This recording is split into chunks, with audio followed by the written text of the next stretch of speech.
Covetousness is the secret sin that robs us of the joy of God. लोभी स्वभाव ये गुप्त पाप है जो परमेश्वर के आनंद को हमारे जीवन से चुरा लेता है। Shalom, we welcome you to this devotion in the name of Jesus. Shalom, इस डिवोशनल में हम आपका स्वागत करते हैं मसीह यीशु के नाम से। I believe that you all are aware that we are in a series which is titled as Covetousness. हम सभी जानते हैं कि हम श्रृंखला में हैं जिसका शीर्षक है लोभी स्वभाव। Yesterday we saw the part 1 to this series कल हमने इस श्रृंखला के पहले भाग को देखा and learned some of the vital things about this evil called और covetousness. महत्वपूर्ण बातों को सीखा इस लोभी स्वभाव को लेकर। Enemy always deceives us and does not make us to know what is really covetousness. शत्रु जो है हमेशा हमको भ्रम में रखना चाहता है और चाहता है कि हम देखें नहीं कि हकीकत में लोभी स्वभाव या प्रवृत्ति क्या है। Yesterday we looked at least 4 things that makes us, that forms the covetousness. देखिए हमने कल 4 बातों को देखा जिसकी वजह से कोई लोभी या लालची ठहर सकता है। Now when we say covetous, it is when we want the status and not to serve, that is when we are coveting something.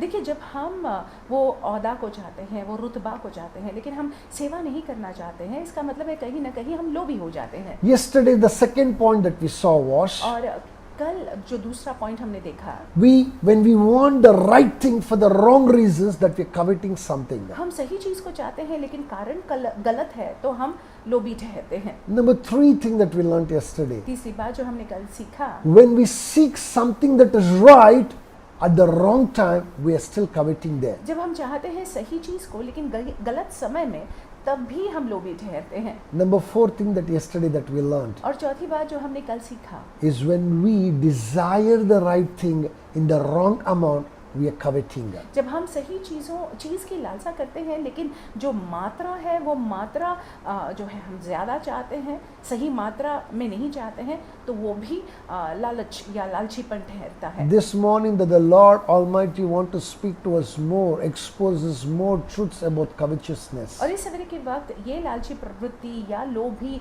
स्वभाव को लेकर परमेश्वर और खुलासा करना Let's चाहते हैं। open our Bibles to Exodus chapter 20 verse 17. आइए पवित्र शास्त्र को खोलते हैं, निर्गमन की किताब 20वां अध्याय 17वां वाक्य। There we can definitely see the sin of covetousness mentioned in the 10 commandments of the law. वहाँ पे जो है हम देखते हैं व्यवस्था में जो आज्ञाएं 10 आज्ञाएं दी गई थी, उनमें जो है एक आज्ञा ये लालचीपन को लेकर, लोभीपन को लेकर है। Here it says, you shall not covet your neighbor's house, you shall not covet your neighbor's wife, nor his male servant, nor female servants, nor his ox, nor his donkey, nor anything that is your neighbor's. निर्गमन 20 और 17 पढ़ रही हूँ, लिखा हुआ है, तो किसी के घर का लालच न करना, न तो किसी की स्त्री का लालच करना, न किसी के दास दासी व बैल गधे का, न किसी की किसी वस्तु का लालच करना। In this particular verse, you can see how the Lord explains to Israelites the 3 things that they cannot covet. और इस वाक्य में हम देखते हैं कि कैसे परमेश्वर जो है वो आज्ञा दे रहे हैं और कह रहे हैं इजरायली लोगों को कि 3 बातों की लालच आपने नहीं रखनी है। He says, do not covet for the property of your neighbor. आपने पड़ोसी के जायदाद की लालच मत रखना। Number 2, he said that do not covet the portions of your neighbor. और जो आपके आस पड़ोस के लोग हैं उनकी लालच न रखना। He explained very beautifully, nor wife, nor the male servant, nor the female servant. बहुत ही सुंदर रीति से कहा गया है, किसी और की पत्नी, पति या दासी दास दासियां। And the third thing that you cannot covet the pack of animals that belongs to your neighbors. और जो तुम्हारे पड़ोसी के बैल गधे हैं उसकी भी लालच न करना। My brothers and my sisters, मेरी भाइयों मेरी बहनों, that is how great evil it is to covet. और देखिए ये घोर एक दुष्ट बात है और इसको हम हमारे जीवन में हमने नहीं रखना है। Now, I want us to understand, rather the Lord wants us to understand, why do we covet in the first place? अब जो है हम चाहते हैं, परमेश्वर चाहते हैं कि हम समझ जाए कि हम क्यों लालच क्यों करते हैं, लोभी क्यों बन जाते There हैं। are at least 2 reasons that we want to teach us this morning. इस सवेरे के वक्त परमेश्वर 2 कारण हमको सिखाना चाहते हैं। Please understand the number one thing is this, that new birth doesn't mean automatically that you will stop coveting. और देखिए ये बात को पहले समझ लीजिएगा, आपका जो नया जन्म हुआ है इसका मतलब ये नहीं है कि अपने आप जो है वो लालची प्रवृत्ति आपसे निकल जाएगी। Old nature keeps on popping up in us. और देखिए वो पुराना स्वभाव जो है हमारे अंदर बार बार आने लग जाता है। There is a new man in us. हमारे अंदर वो नया मनुष्य That new है। man is constantly opposing, but the old nature in us is also constantly opposing the new nature. और देखिए जो हमारा नया स्वभाव जो है, जो नया जन्म मिलने पर हमारा नया स्वभाव है, वो हमारे पुराने स्वभाव के साथ इन दोनों में संघर्ष रहता है। There is a constant battle between these two natures. और ये दो स्वभावों में निरंतर हम देखते हैं एक संघर्ष बना रहता The है। old nature often prevails because it is flesh and we are living in flesh and blood. और पुराना जो हमारा स्वभाव है वो मानो विजयी हो जाता है, क्योंकि हम शरीर में रहते हैं और इसीलिए शारीरिक बातें जो है वो मानो हावी हो जाती हैं। When we allow that weak movement to become a strong movement against the spirit, that is when we fail and fall. जब वो दुर्बल पल को जो है हम होने देते हैं कि वो जो है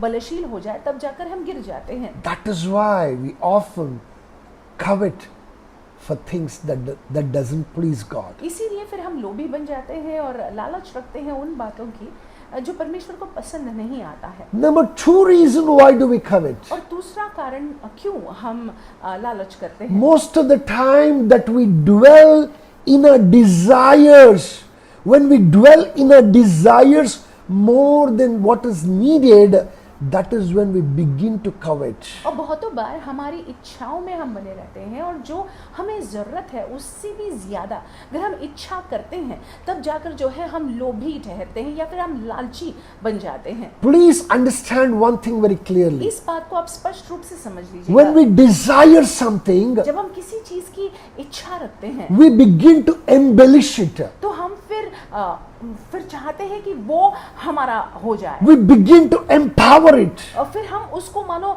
शक्ति दे देते हैं। We begin to dream of it. हम उसको लेकर स्वप्न देखने We लग जाते हैं। begin to crave for it, and we feel without that particular thing, our life is not good enough. फिर हम उसकी लालसा करने लग जाते हैं और फिर सोचते हैं कि इसके बिना इस चीज के बिना हमारा जीवन अधूरा है, पूरा नहीं हो सकता है। That thing becomes so attractive to us. तो वो बात, वो चीज, वो व्यक्ति जो है इतना आकर्षित हो जाता है We feel without it we are nothing. और हम ये सोचते हैं कि इसके बिना या इस चीज के बिना हम कुछ नहीं है। We begin to esteem it much higher than what it is actually. हकीकत में जो है उससे भी बढ़कर फिर उसको हम रख देते हैं। We begin to reason within ourselves and say कि this is a must for me to have. हम फिर तर्क और वितर्क लगाने लग जाते हैं और फिर कहने लग जाते हैं अपने आप से कि ये तो जरूरी है मेरे जीवन में होना। Galatians 6:7 says something very beautiful. गलातियों की किताब में 6 अध्याय 7वां वाक्य, It says, "Be not deceived, God is not mocked, for whatsoever a man soweth, that he shall also reap." हम गलातियों की किताब में देखेंगे, गलातियों की किताब 6 and 7. 6 अध्याय और 7वां वाक्य हम पढ़ेंगे।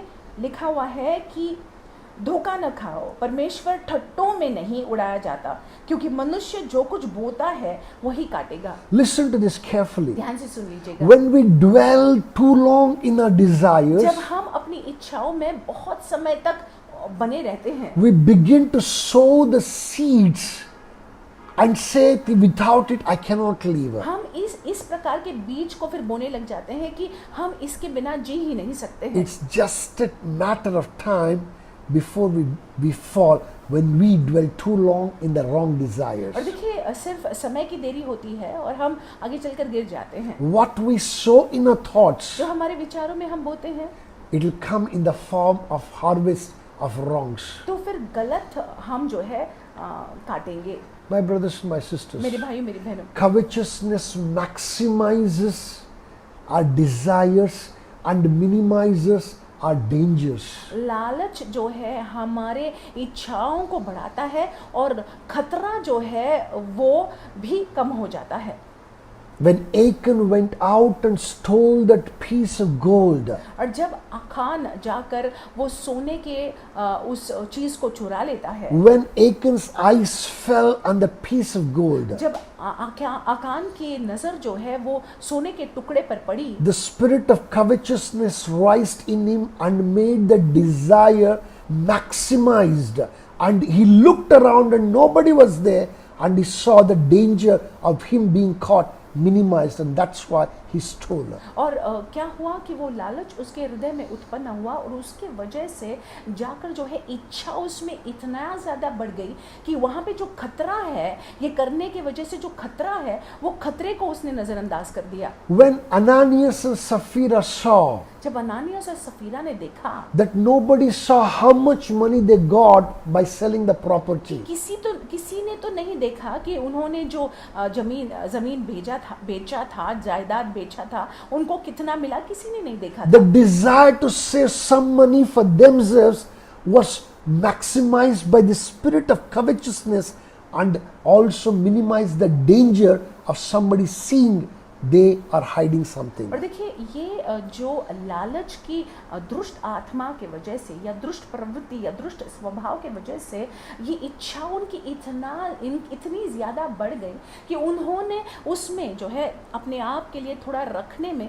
कोई खतरा नहीं देखा। Please understand this one thing very clearly. आप इस बात को स्पष्ट रीति से समझ लीजिएगा। You need to stop dwelling in your desires. अपनी इच्छाओं में बने रहना बंद कर दीजिएगा। How will you do away with the covetousness? आप जो है ये लालचीपन से कैसे दूर हो सकते हैं? Just stop dwelling in your desires. अपनी इच्छाओं में बने रहना बंद कर दीजिएगा। When you stop dwelling in your जब desires आप ऐसा करना बंद कर देते हैं and begin to focus on God और नजर जो है परमेश्वर पर लगाना शुरू कर देते and हैं things of God, और परमेश्वर की चीजों पर अपना ध्यान केंद्रित करते हैं, if it is a thing which pleases God, अगर वो कोई बात है जो परमेश्वर को प्रसन्न करता when it है, is the right जब time, सही समय He आएगा will supernaturally provide it तो for you. बहुत ही अलौकिक रीति से परमेश्वर वो बात को आपके जीवन में दे देंगे। You don't have to struggle nor strive. आपको संघर्ष करने की जरूरत नहीं पड़ेगी, आपको जूझने की जरूरत नहीं पड़ेगी। You will have it in your lap without even you asking for वो it. आपकी गोदी में आ जाएगा, आपको मांगने की भी जरूरत नहीं पड़ेगी। Please understand. आप इसको समझ लीजिएगा कृपा Learn कर। to change your focus from dwelling in the desire to God. आप अपने ध्यान को हटाइएगा, आप उस इच्छाओं में बने मत रहिएगा, आप सीख लीजिएगा कि परमेश्वर पर आप अपना ध्यान केंद्रित करें।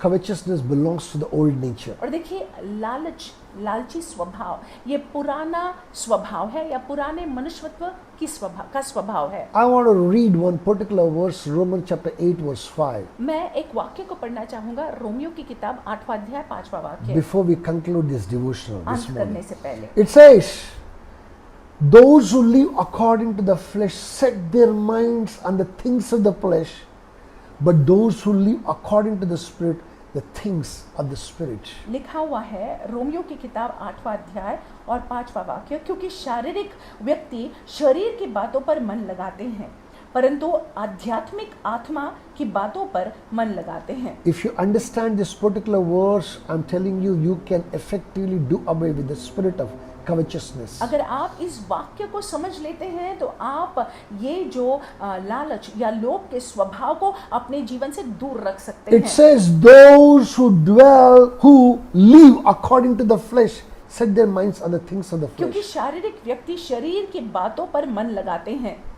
I was just saying that dwelling too long in our desires is dwelling in our flesh. और देखिए अगर हम अपनी इच्छाओं में बने रहते हैं तो हम शरीर की बातों में मन लगा रहे हैं। But if we dwell on the things of the Spirit, यदि लेकिन हम आत्मा की बातों पर अपना मन लगाते हैं, we will get all those things in the Spirit. तो हम जो है वो सारी चीजों को अपने जीवन में हासिल कर लेंगे आत्मा में। My brothers and my sisters, मेरे भाइयों मेरी बहनों, if there is anything that you ever need more and more and more is God and nothing apart from God. अगर आपको किसी चीज की जरूरत है तो वो परमेश्वर और परमेश्वर है। इनको छोड़, परमेश्वर को छोड़ और किसी चीज की जरूरत आपको नहीं If है। you have Him, अगर परमेश्वर है all other things will be added to तो it. सारी बातें अपने आप हमारे जीवनों में जुड़ जाएंगी। Only desire that you and I need to have is Him. और देखिए, हमने उनकी इच्छा रखना है बस।